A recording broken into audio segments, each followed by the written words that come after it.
Hey everybody, I'm Ben. I'm the boomer. This is Dad. My father. How's everybody doing this week?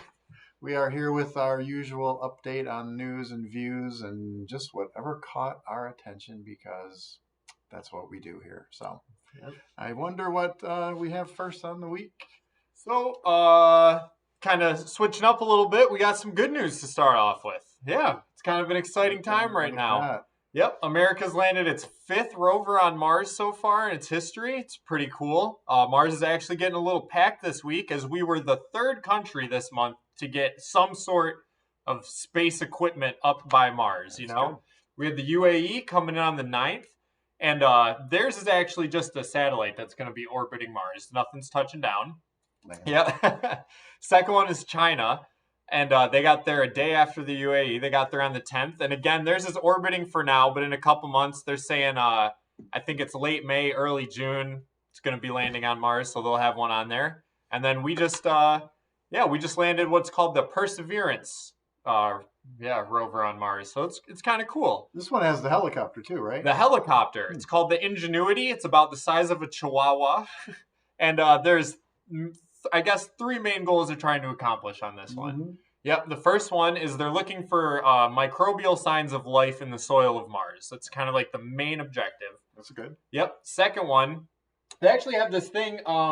They're trying to take carbon dioxide and turn it into oxygen. They're doing some sort of atmospheric, sort of purification that the bot's going to test. And then the third thing with the helicopter is just trying to get something to fly in the much thinner atmosphere of Mars. And if it's the size of a chihuahua, did they bring some Taco Bell? Yeah, I don't know. I doubt it. That'll be a couple more years. Well, oh well.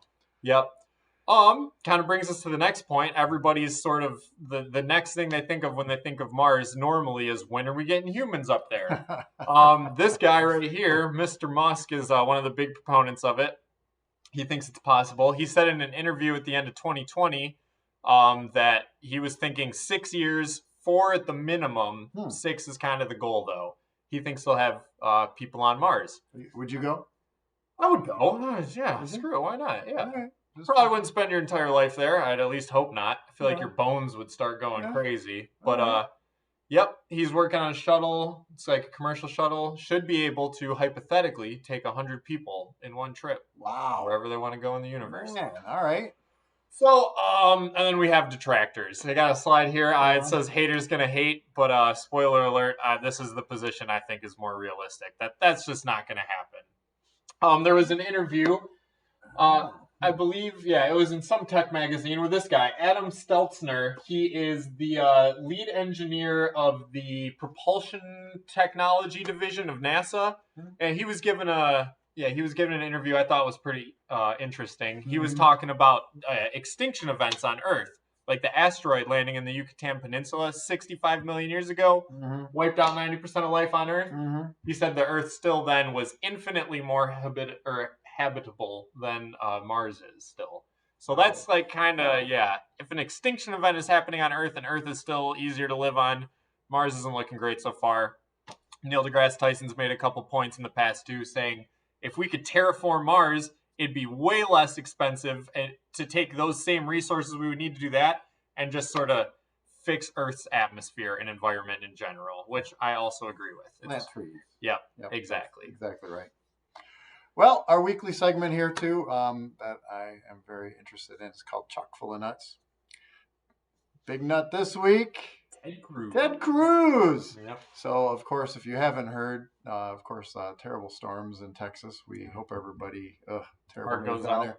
So, of course, being one of the two senators from Texas, leadership position, perfect time to go to Cancun.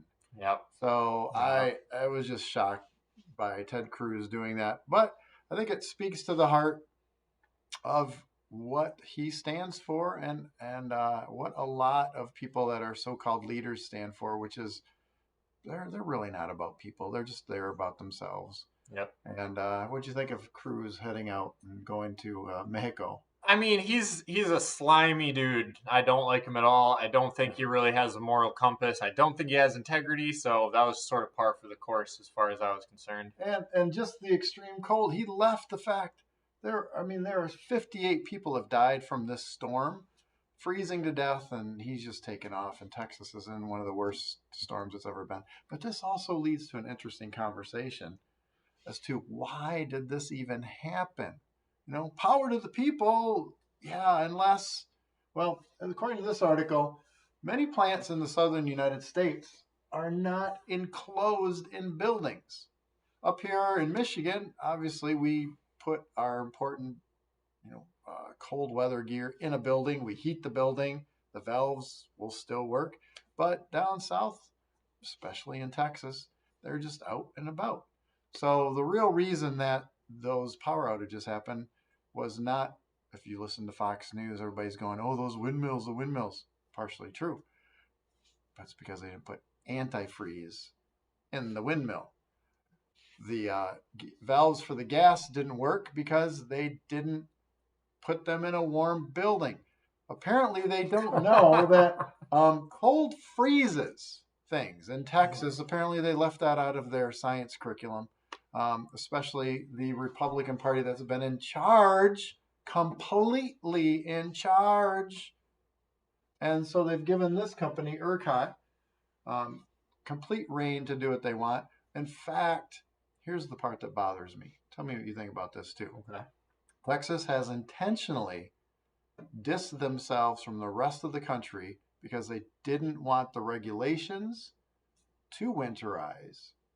They want it to be just their own, Lone Star state. We're on our own. And now they're wanting help. In fact, they're just declaration of a major disaster. Federal dollars are going to flow into Texas.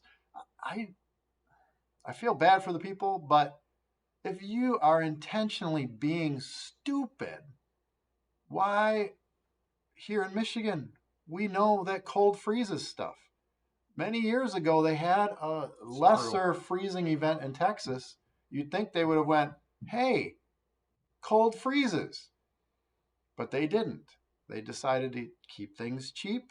And now everybody else in the United States is having to pay for it with our tax money because Texas got away with being cheap. Yeah. And yeah, if you live in Texas, obviously you're not expecting these crazy winter events all the time. Totally understandable. But like you said, when you're noticing them on a more regular basis, you either start taking steps to prevent like a major disaster like this from happening in the first place, which never happened, or you start looking at the reason why you're starting to get all these weird climate patterns and things are starting to, kind of mess with your state.